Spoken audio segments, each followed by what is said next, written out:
Hey guys, this is Comic Uno, and today I'm doing a review for The Legend of Korra Season 2, Episode 4, called Civil War Part 2. So this is the continuation of Episode 3, which was called Civil War Part 1. So we get to see in the last episode that Korra's parents were arrested. Now, they didn't actually do anything wrong, but what's really going on here? Who's pulling the strings, and why did they get arrested? We find that out in this episode. It's all Ulalak's fault, which is Korra's uncle.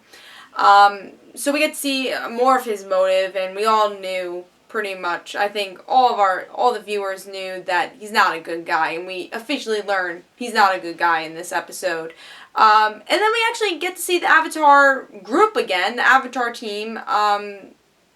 Tried to get Korra's father out of jail because the mother is found non-guilty, but the father was found guilty because, again, Korra's uncle doesn't like the father and is trying to do everything in his power to get Korra's dad in trouble, being banished from his own, from the northern water tribe, so we get to see that. He really doesn't like his brother, and he wants all the power, so we learn a little bit about that in this episode. So we are going to get to see a war soon. You know, the northern and southern tribe are going to go against each other. Will we see this? I don't know. Korra's father does ask Korra not to fight, but to get the United Nations together to, I guess, try to heal these patches and these wounds of the southern and northern water tribe. Did I like this episode? And also, we'll have to talk about Tenzin's story, of course, the awesome story. So Tenzin finally relates to his sister and brother, and they kind of both realize maybe we saw a different point of view of our father.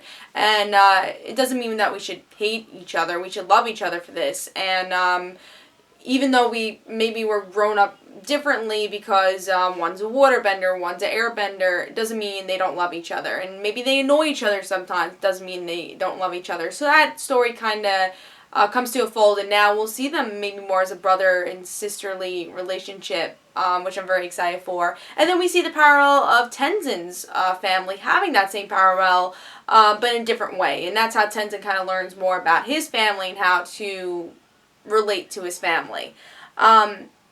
So, of course, the Tenzin story I thought was great. I really liked how that got all resolved in this episode. I'm really, really looking forward to learning more about their childhood, which we learned about their childhood and how Aang was a good father, but maybe approached things differently.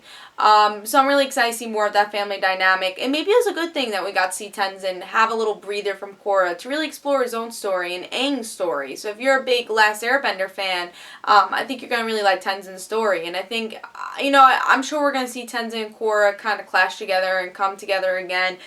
But I'm glad they're taking these couple of episodes to really explore that sibling bond, which I think really worked well in this episode. And again, love the parallels with Tenzin's family. So that was awesome, and there's some great comedy there also.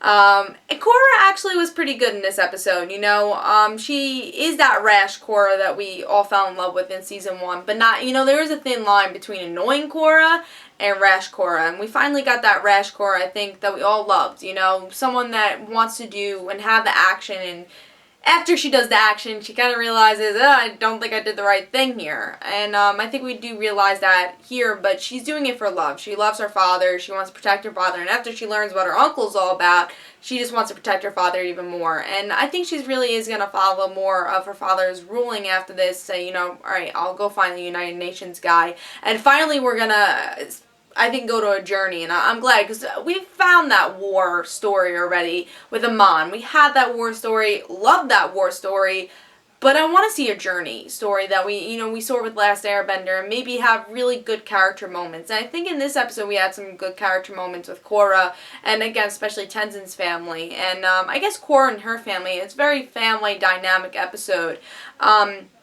So I think with this episode, we were going to go to a journey now, and her finding resources to help her family, which I think we're going to get into a better part of this season, hopefully, with the next episode because of this.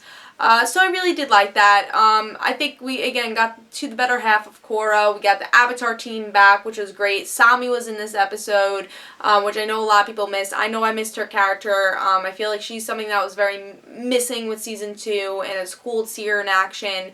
So was this a great episode? I'm not going to say it was a great episode, but I thought it was a very solid episode, and a lot better from episode 1 through 3. I think this felt more like a season 1 episode, and, I wouldn't say a great season 1 episode, but like more of a filler good season 1 episode. And hopefully we're going into this new groove and getting back to what we love about Korra. Also, I want to mention there are some dark things in this episode.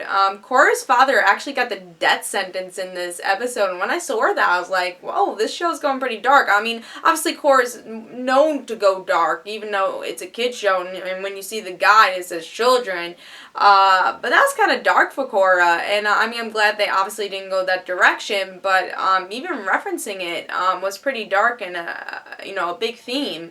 So I enjoyed that, and I like, that they're taking these risks with this show, and they always have, so I'm glad that they haven't quit doing that and making it a kid's show. They're really showing it as just a regular show, not just a kid's show and a cartoon.